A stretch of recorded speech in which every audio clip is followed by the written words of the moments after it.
before anything else, bago ko sagutin yan, as you can see, naglagay tayo dito ng 3 barya. Wala namang limit na kung ilang barya. Basta money or we call this pamahandi. So this is offered to our ancestors and all the spirits around because ang mga manubo kasi naniniwala na hindi lang tayo ang mga mortal na nandito sa paligid, kundi meron ding mga spirits na nakikinig at tumitingin sa atin. Doon sa nung 2018 na yon, nakuha tayo sa Office of the President, kinuha tayo doon as administrative officer for doon sa office Presidential Advisor for Peace IP Concern, no? Doon tayo sa OPA IPC, Indigenous Peoples Concern. So doon yun sa loob ng Malacanang. So nung time din na yon, nalaman ko na bakante yung pwesto ng or position ng NCIP Regional Director 13. So I decided to apply. So padala ko ng doon, dokumento, mga credentials ko at sinuwerte naman na-appointed as Regional Director. All NCIP employees are following the mandate of NCIP, that is to promote, protect, and recognize the indigenous people's rights. So ibig sabihin, ang mga nasa NCIP, lalo sa akin as RD, tuntunin ko or tungkulin ko na itaguyod, ipataas, kilalanin at protektahan ang mga tribo. Caraga is composed of 6 tribes. We have the Manobo, the Higaonon, the Talandig, the Mandaya, the Banwaon, and the Mamanwa. Manobos or the Manobo tribe is the biggest tribe. And then pangalawa, ang Higaonon, makikita natin sa bandang Carmen, na City of Buenavista, parte ng Las Nieves, Butuan City, at part ng Esperanza, Agusan del Sur. And then the Banwaon, ito yung pinakamaliit na tribo when it comes to numbers. Andun lang sila naninirahan sa bundok ng San Luis, may Binikalan and Mahagsay, San Luis. And then the Mamanwa, makikita natin sila dito sa parte ng Kitcharao, Santiago, Habonga, and Surigao area. Ganun din ang Mandaya, part ng Surigao del Sur. Yung Mandaya kasi, boundary na siya ng Davao del Sur and Davao del Norte and Surigao del Sur. Talent ko lang yung interview na to for the information of everyone and to avoid discrimination. Hindi po kungking ang tawag sa mga Mamanwa. Sila po ay may tribo, Mamanwa. So we should never call them kungking because it's a very derogatory remarks or description sa isang tribo. Kasi kung baliktarin natin yung kungking, parang king kong, so referring to a big monkey, right? So yun. The term Manobo itself is taken from the word Mansuba or river dwellers, no? So kaya karamihan sa mga tribo Manobo nasa malapit sa ilog. And sa family namin, yung roots ko ay from Loreto, Agusan del Sur, sa side ng taray ko. Sa side naman ng great-grandmother ko ay from Bayugan Dos, San Francisco, Agusan del Sur. But even before the coming with Spaniards, the IPs are here, including the ethnic group na nabanggit ko kanina, yung 6 na tribo sa Caraga alone, ha. Pero ito rin yung kwento sa buong IPs ng Pilipinas na andyan na sila bago pa man yung pananakot ng mga Kastila. Maraming mga rituals ang ginagawa o parating ginagawa ng mga IPs, lalo na sa mga Manobo tulad ko. Isa doon pinaka-importante yung tinatawag namin na pangapog or panawag-tawag, wherein ang mga IPs na Manobo maglalagayan ng tinatawag namin na mamaon or yung betulnak. Tapos merong apog, ang apog kasi yung parang pulbo na made out of shell na sinusunog and then ipipinuhin at hanggang maging parang pulbo. Yun ang ilalagay doon sa betulnak, tsaka yung tinatawag namin na dahon, yung buyo. So Pag andyan yung tatlo na yan, yung apog, yung buyo, at yung mamon, that would be the time na we will ask guidance from the spirits. So, yan ang tinatawag nating pangapog from the term apog na nilalagyan namin doon. We will ask guidance and most of the time thanksgiving sa lahat ng mga biyaya na binigay. Kasi ang IPs naman o mamanobo, we believe in a supreme creator or supreme architect. We call him magbabaya or magbabaja. And then, aside from the magbabaja, we believe in the spirits. Gaya na sinabi ko kanina, nasa paligid natin.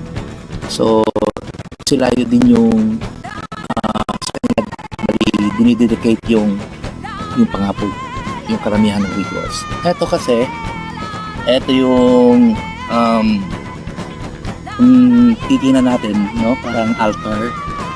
Dito namin ginagawa yung medyo malaking ritual na it's either manok or baboy yung nilalagay dyan, and then dyan din nilalagay yung after na katayin yung or patayin yung manok at baboy, kunin yung lamang loob, dyan ilalagay, offering dun sa spirits.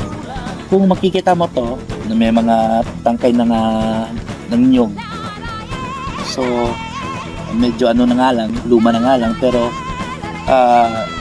pag gumagawa kami ng ganito, talagang yung fresh talaga, no? na tangkay. Napakabigat ng gusto mong makuha or napakalaki ng problema mo, kaya gusto mong mag-ritual so that you will be heard by magbabaya and the spirits around us, no? Only through passing of tradition, history, and wisdom to the younger generations na magiging preserve yung kultura. Sad to say, sa mga manobos namin ngayon, yung ibang generation, wala na eh. No?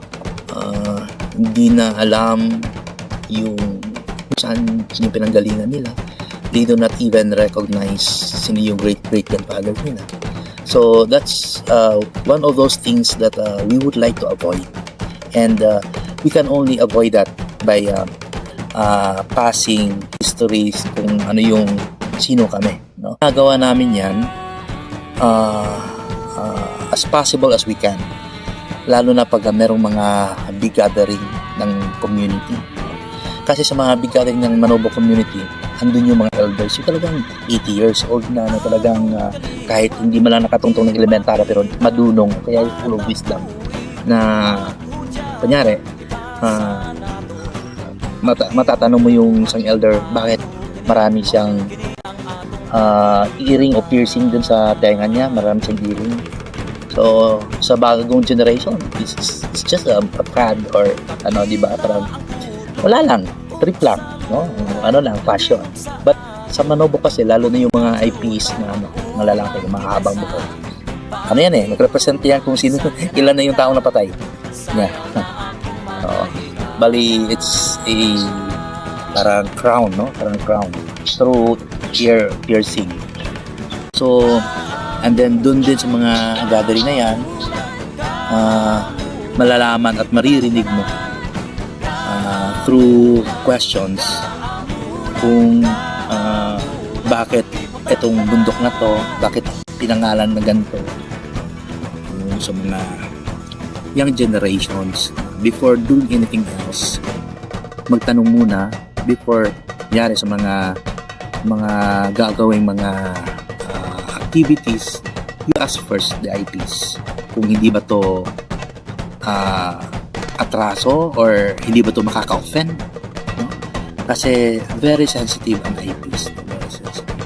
Every time kasi ang IP, every time the Manobo dances, it's a communion or he's talking to somebody who's greater than him, supreme than him.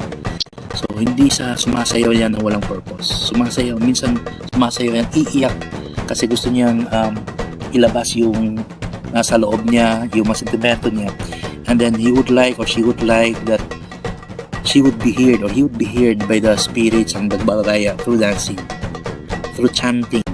So, kaya magiging sensitibo sana tayo, lalo na sa mga non-IPs na kung ano man yung mga activities na gagawin nila sa school, pa-fiesta, o anumang mga okasyon yan.